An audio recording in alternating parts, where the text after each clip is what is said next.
This week I'm competing in an ATP Challenger event in Italy on clay, grinding in conditions that do not suit me well at all. But how do I go from the hard courts of Greece to the wet clay in southern Italy? Let's take a step back and see. After my exit in the first round of Major in the Challenger 50 event in Crete, after qualifying, I participated the next week in another Challenger 50 event in the same place.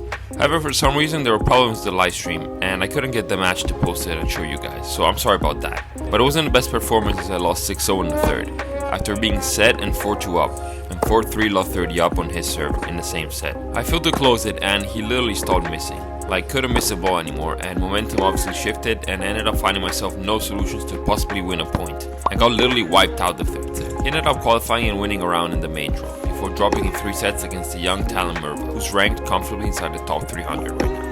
It was a tough opponent that week, and it's a bit of a shame because I had been blogging the whole time, prepping lots of content, showing you my trainings, where I worked on specific aspects of my game that were lacking with my coach, things that would help me especially improve on hard court, and I also worked a lot on my fitness, focusing on key aspects such as mobility and flexibility, but also speed and quick feet, which I felt in some phases of my match were lacking and could have been a lot better. Unfortunately, all the vlog content is not very useful without the actual match itself, so I'm obviously only showing you clips here as I'm doing the voiceover. And I thought at least I could use them for my third week here in Greece, because yes, I did play in a third week in Greece, this time at 25k, where my match also didn't get recorded, and that's because due to constant rain my match got moved late at night in a secondary court because it dried more quickly and there was no camera. And the lights were barely acceptable in my opinion. And there I didn't do too well either, as I lost 7-5, 7-6 against the seeded player Xilas. Already unbelievable the fact that I'm ranked 450 and wasn't seeded in an ITF 25k tournament. But that's the way it was, unfortunately. And in that third week, I was pretty much cooked mentally, and despite having played a fairly good match given my limitations and the conditions, I fell to the home favorite. Now, in the calendar this year, I had the same tournament as last year, the Monza Challenger on clay, which is my hometown, and I received the main draw wildcard. So in preparation to that, I practiced on clay, and then went south to Barletta to play the Challenger 75 event there, to get a few matches under my belt and prepare the best way possible for the big Challenger 125 event in Monza. I got there on Friday, and the conditions were already not looking good. The forecast showed rain pretty much throughout the whole week, and after a good amount of time waiting for courts to dry, I finally was able to get on court in the cold and hit a few balls. But that was short because it started raining again, and we had to interrupt after less than half an hour. On Saturday, the practice was even shorter, for maybe around 20 minutes, because it started raining. So all of a sudden it was match day, and I had hit on outdoor clay for less than an hour, and it was probably one of the people who hit the most so far. I practiced on indoor clay obviously, but not outdoor. On match day, when the sun was finally out, I did something that I almost never do, which is to warm up and hit for a whole hour before my match. I usually like to conserve my energy and play for 30 minutes at most, but today I really felt like I needed a long warm up, just because I hit so little the past days. We had to share the court at the start, so we weren't really moving too much, but most focus was on hitting a lot of balls, not missing, figuring out the bounce on these courts, which were still quite wet, how the balls would play, and all these aspects that once you start playing at a higher level, start being more and more important, because they dictate the adjustments you need to make from your center game. Got into a good amount of serve and returns, also because that's usually where you leave it for last in your training, so I hadn't done that at all in the past few days. And I was looking to see the bounciness of these courts as well, which turned out to be absolutely new. And finally, we did have a few minutes with a free court, so I decided to play a tiebreak to get a few points in before going to our respective matches. Match preparations then went ahead, as I was first loosening my strings a little bit and then putting a low on them. Shout out Kirschbaum. Talking strategy here with my coach right before entering the court, and then it was go time. I had a very interesting opponent today, which was a French player, Artur Nago. The interesting part is that he actually played another match in another tournament the same morning, about an hour away. He played the final of a 15k hard on indoor, and the same day, the late afternoon, he was playing me in his first round of qualifying on clay outdoor. So hopefully that will be an advantage for me, although this was also my first match on clay for me this year. Alright, match time finally. Before getting into point by point as usual, it's good to give some context about the conditions, myself, my opponent, and so on. I feel like it makes the commentary more productive and useful because the ideas and things I share can be applied to more specific situations this way. As I said earlier, obviously the courts were still pretty soft, although there had been the sun throughout the day because of constant rain for the past 3 days. And some parts of the court specifically were different than others, because to speed up the drying they dug some small holes so the water could go down and put fresh clay on top of the court, as well as dry wet clay. So this is not a typical summer, dusty, bouncy clay court. It's a very slow, not bouncy, heavy court, where even moving side to side was difficult because you would slightly go down as you put your weight on the one side. So obviously with these kind of conditions, balls become pretty slow, as they fluff up and clay gets stuck in it. As to myself, I went to this match after roughly 7 days of practice on clay, and managing a minor shoulder issue on my right shoulder. I just started feeling some pain earlier in the week and was kind of managing it, so I wasn't quite serving at 100%. but we're at like 80%, I would say. It's not like serving max power would make much of a difference in these conditions anyway. And about my opponent, well, he played in the morning on hardcourt indoor and has played there the whole week. He actually won the tournament, which could be a bad thing because he's hyped up, and also a good thing because he's more tired and maybe less willing to fight if it gets intense. By looking at him and playing him these early games, I wouldn't really say he had a hardcore indoor kind of game. He served kind of this big kicks for serve, and the forehand was a good height over the net. But maybe that's just how he adapted on clay. Obviously I was counting on him struggling in that regards. Maybe not moving as smoothly, or not being reactive, or a few weird bounces. So my strategy was from the start to make sure to move him all the time. Have him hit everything on the run, and especially not give him any easy points. I wanted to convey the idea that if he wanted to win the point, he would have to go to war every single time. I would not give in. Hopefully over time that would tire him out and allow me to be more aggressive and increase my presence even more. I could see straight away he liked going inside out with the forehand, so I was alerted early on to cover that side of the court. Again here, trying to move him and have him hit on the run. But in the end I missed myself. Now there was a massive issue in executing my game plan and following my strategy. I was incredibly tight. I don't know what it was or where it came from. I was fine warming up and I was feeling good before the match, but as the first point started, an incredible amount of pressure came to me for some unknown reason. Maybe because it was my first match on clay, maybe because there were some people watching, I don't know. My mind felt very confused and all over the place, and my legs felt like they weighed a ton each. It had really been a long time since I had felt such pressure on myself, and it was difficult to have it go away. I was quite stiff and couldn't hit the ball the way I wanted.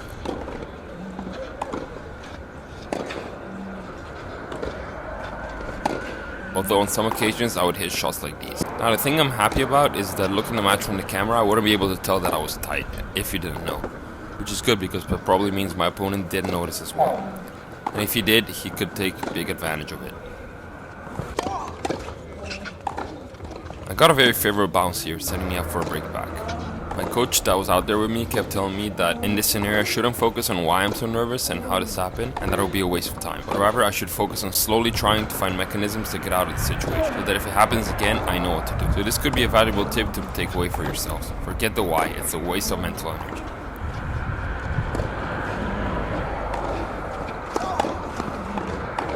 I clip the line here and get the break back. I would say, oh, this is clay, so get used to seeing more breaks, but if you watch my last 3 videos, we were playing on hard courts and there were so many breaks anyway, so if you're not new to this channel, this is no surprise.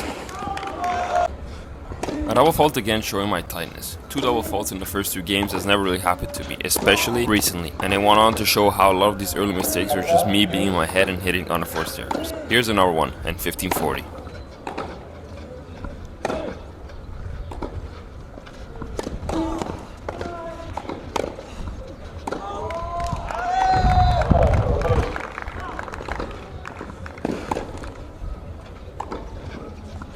Yeah, very bland, superficial, bad. I don't know what else to call a mistake, and now once again a breakdown.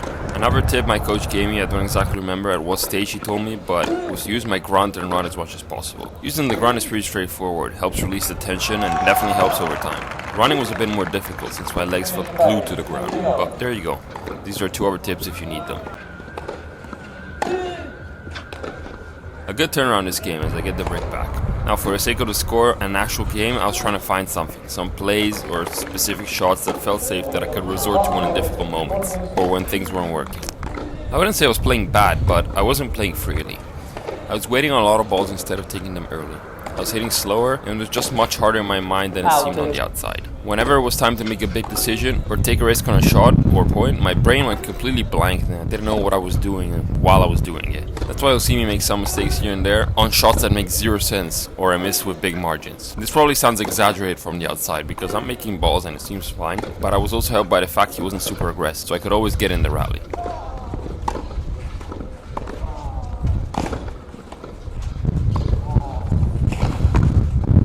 And a great point in defense here. Good 1-2 from him there now.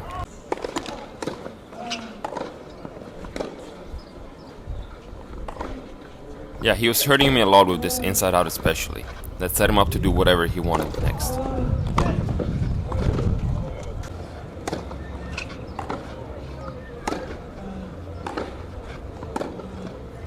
Take the backhand line early, flipping the point in my favor. In a drop shot here that is very average, but I read his pass well and on the reach I get to that volley. A return at his feet catches him off guard and deuce. He goes up to game point once again though. And this is what he was very good at right here. Always with more and more angle and hits the winner.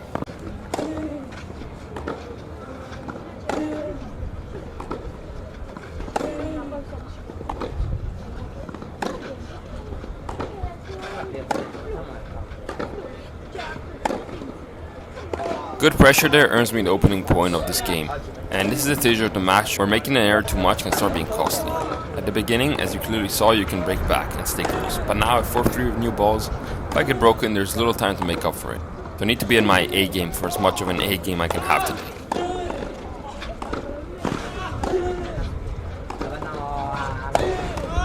Out.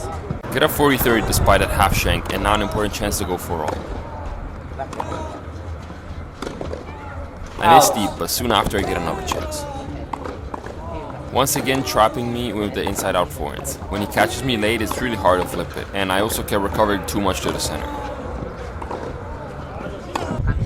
Second serve here at deuce, but he returns poorly, and I try to take advantage of it. Big forehand line.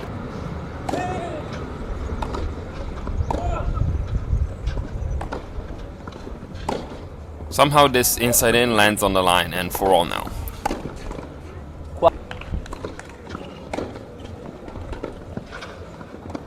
Lose that game in a heartbeat, 5-4. And I don't start too well the following game too. But a great 1-2 here gets me back on track. Now a short return from him, and I know I need to do damage here, so a big inside out. Thankfully some luck turns as he shanks his return and now 30 volts.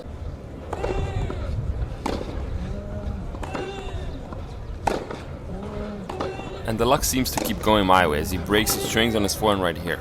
And on the next one the ball sails long.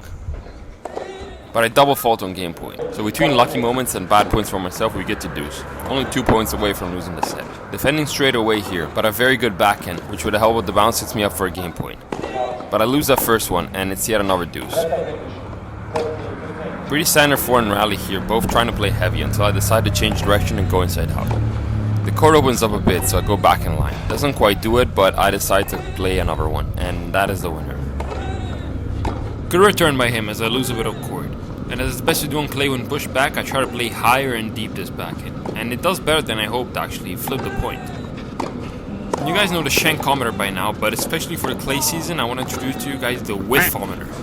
Bad bounces, it's definitely a good addition. Fault. Get up below 30 after a double fault, important to grab this occasion. Another miss, and 3 break points.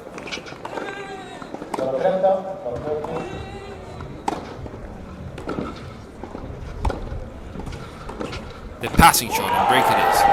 Good to hear some support from the crowd as well, that really helped. Another widthometer appearance here, and despite everything, the tension, the mistakes, and all, I find myself serving for the set, but a stupid mistake there. Still 15-all, so all to play for this game. Again, what I don't want to do is give him easy points like this, and like I do now. Anything but this, because that will make him want to fight more and be more aggressive.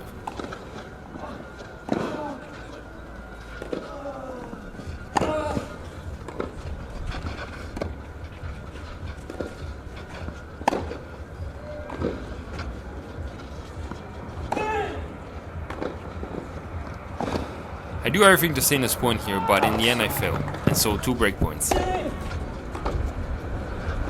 One of the worst drop shots anyone has ever seen, and tiebreak it is. Don't start off too well to break here, but still on serve, so nothing tragic. Try to play a little more to the side with the backhand here, because I don't want him to move around and play those inside out forehands.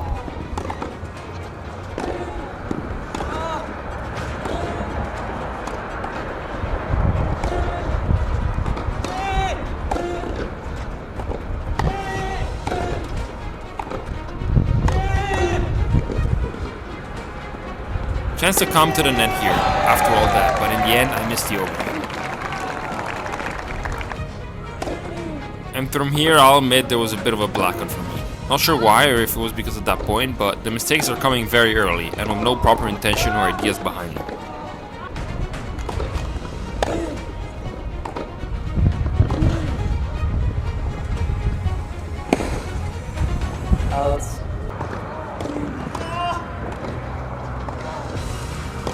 We switched sides at 6-0. Not sure how many times that happened before, but yeah, now I'm understandably thinking about the second set, as this one is almost impossible to win.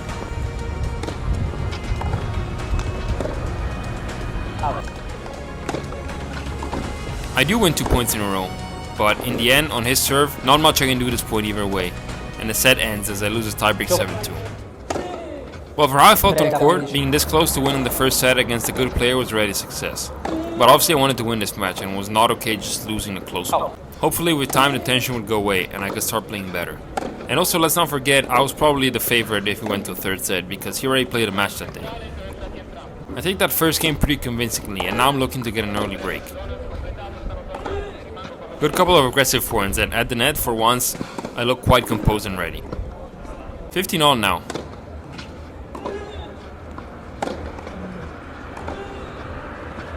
And forehand cross exchange until he plays to my backhand. My down the line is just out though. 1-all after a missed return. In this early phase both of us were missing a little bit more earlier on.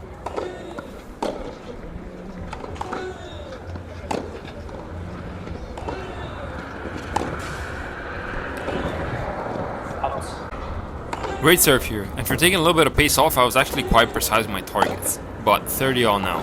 Big point.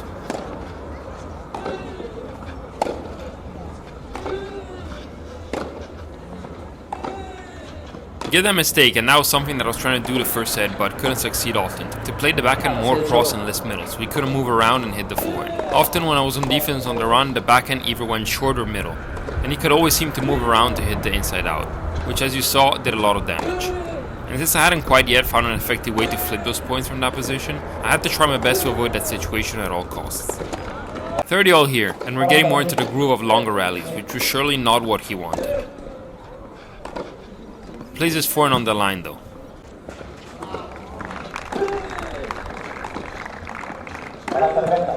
Get very lucky here, deuce. But a missed return gives him another game point.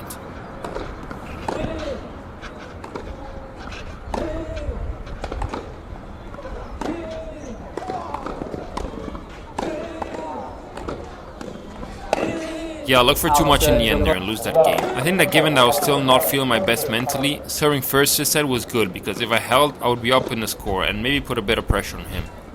A great lob here on the reach saves me from a bad decision.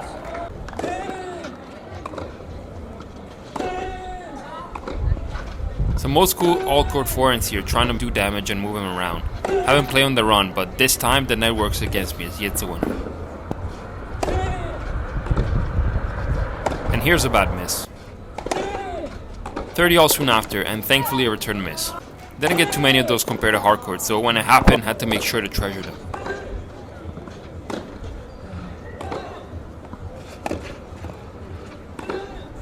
Great start here, let's try and build something. Too slow and not precise here though.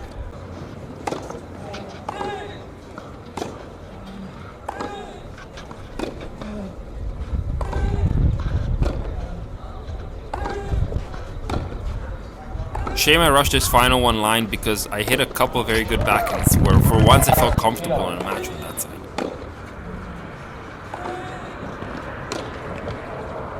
I would say this is very typical for clay court right now, but I have played some long rallies with high trajectories on hard courts as well, especially in one of my most recent videos if you watched it. It was my first match in Greece, I think. Out.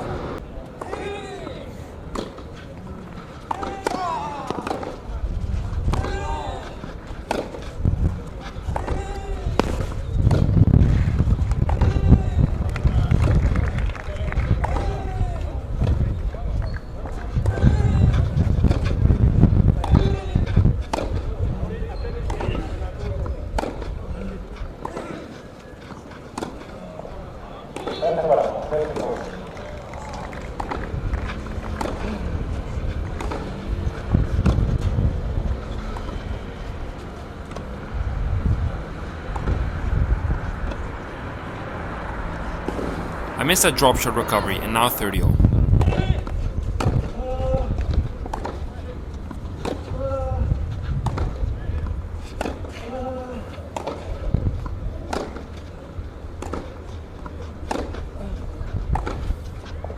Great rally here and a chance to go for 3 now. But I cancel it out with this idiotic mistake.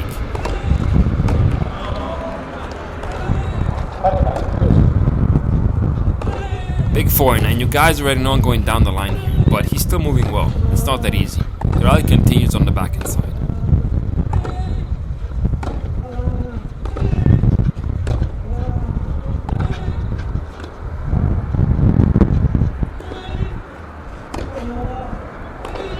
A miss in the end, now facing breakpoint. Critical moment.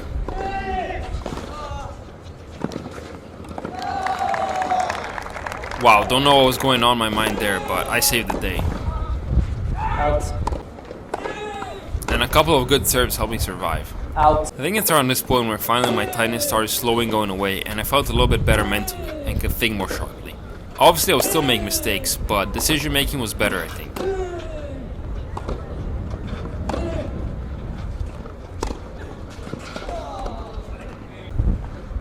I take that first point, but now he straight up traps me in the backhand corner and I struggle from the start. Out.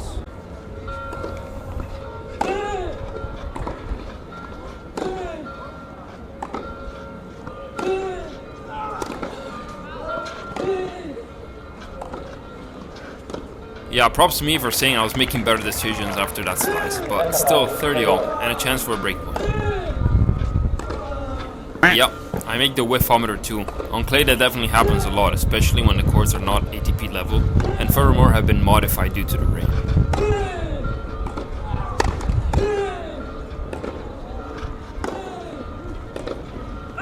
Popped myself up there as now I felt more confidence in my tennis. And since I was less busy fighting against myself, I wanted to increase my presence, which could both help me out and put pressure on him.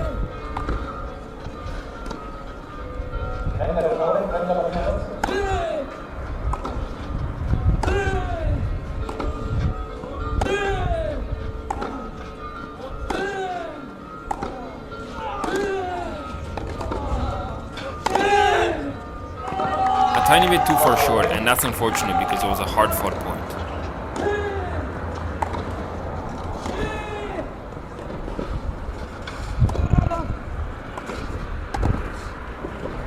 A good one to save that game point, but shortly after it's the same situation. But the backhand line comes to the rescue, and now breakpoint.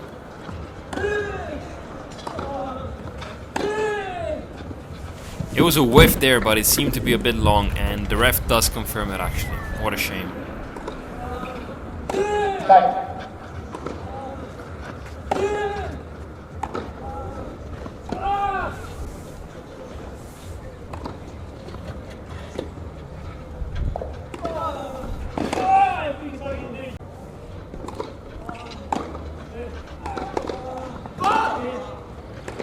Again, a series of backhands here that do the magic. It could be the answer to his inside outs.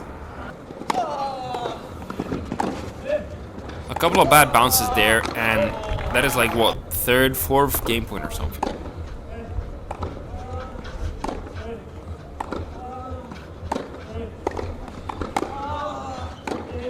Out.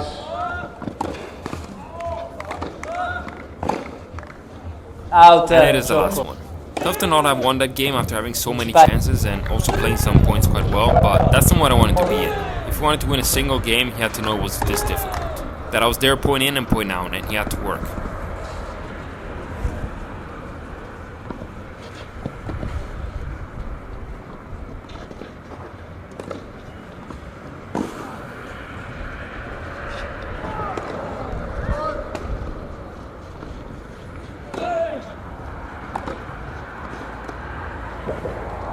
And what a drop shot here. And an ace next.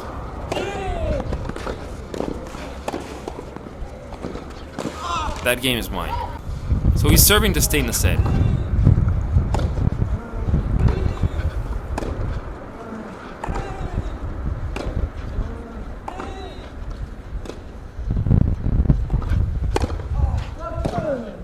Bit of an awkward point here in some stages as he comes up with this forehand. Too good.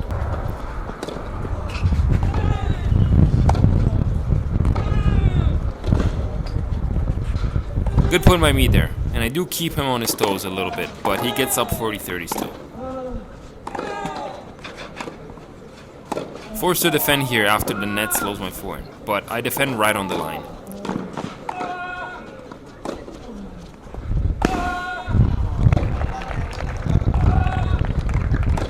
Look for way too much in the end there. Legs were also tired, and it's now 5-all. Now it's the same situation for both as the first set, and just came down to fighting. Take that point to help with the net. And now a good one too. I take that game with ease. But he takes his service game with ease. So here we go, the second tiebreak. I'll actually let you watch this one and see what you make of it.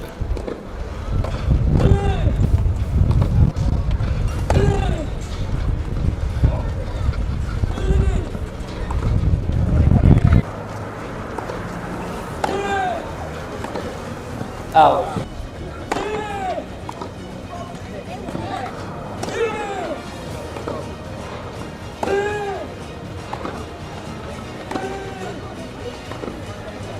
Out.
There we go. A few too many mistakes by him, I think, but very solid tennis from me, especially in the first part of the breaker. And it's 1-all now. Now more than ever, I need to make sure I give absolutely nothing for free and tire him out as much as possible, because I think he wasn't in the best place. Already 30-all here, very important point.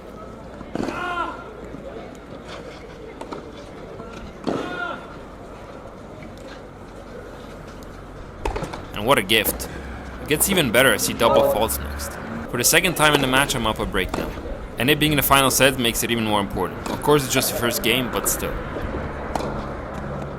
15-30 down here, and forget my shoulder, I went 100% there. And an ace right after. This point was on second serve though, so I had to be constructed slowly from the back.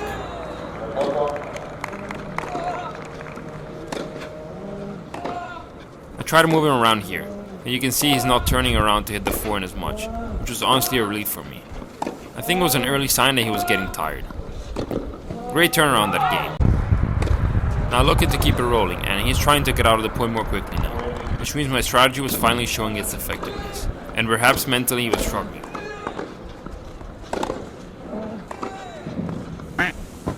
"30 all now, big point."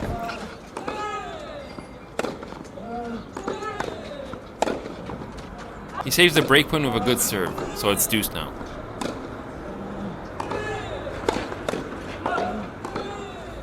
He's being a bit more solid here, waiting for the right chance, and he hides his drop shot pretty well. So here a chance for him to get on the scoreboard.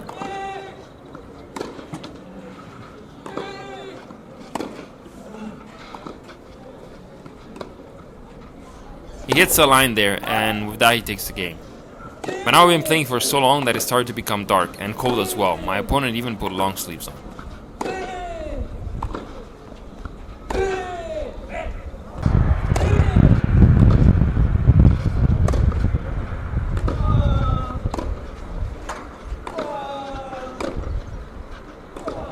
I'm a bit passive at this point here, letting him do the harder hitting, but it still pays off. And with relative ease, I extend my lead to 3-1.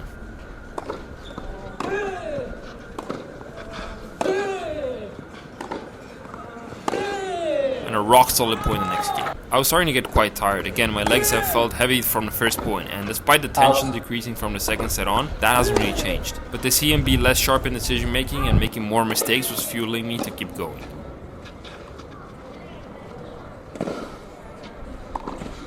Just out with the pass though now, a bit of a superficial miss. And another mistake here that could be a bit alarming. I get love 40 down and end this horrible game with yet another close miss. So 4-2. Despite this being a bit alarming, I think momentum was still on my side and I needed to keep it this way. But when you start losing points, you also start to realize how tired you actually are. And now it's starting to show. A great pass here.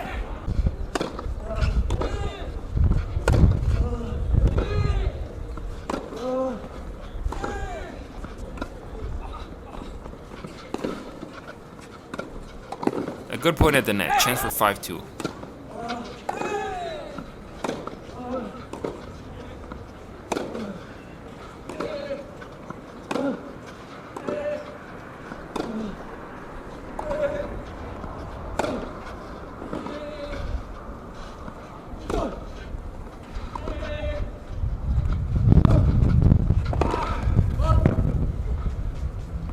Yeah, at the end of this point I started cramping, but he didn't know. And I earned myself another break chance, but this happens.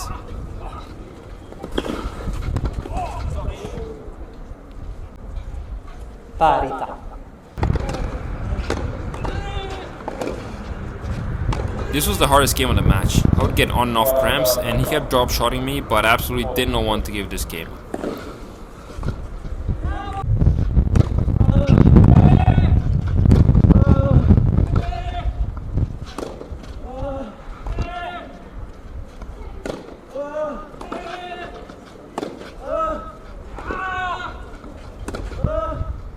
Another chance for 5-2 that slips away after leaving it all out there. Now I was really struggling.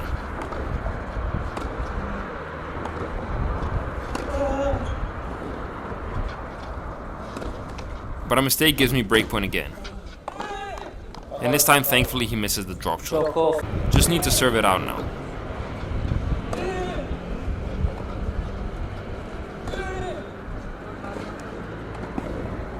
$15-all.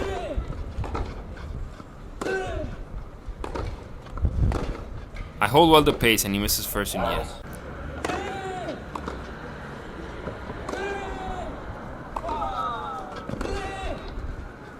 A bit lucky with the net there, 40-15. I tried the underarm ace there. He underarm served me earlier on and I lost the point, but just missed this one. So second serve it is, and the point goes on as normal. Thank God the millionth drop shot stops at the net and I take this match 6-2 in the third. What an absolute dig. This was one of the most difficult matches I've played in a long time, just because of how consistently present I had to be there every point and keep the intensity and willingness to rally for long. After the match I was pretty much cooked and sore absolutely everywhere, so I did the best I could in the gym to try and recover. Thank you guys for watching this match with me, and make sure you don't miss next week's video because I'll be playing the next round and you'll get to see some doubles action as well.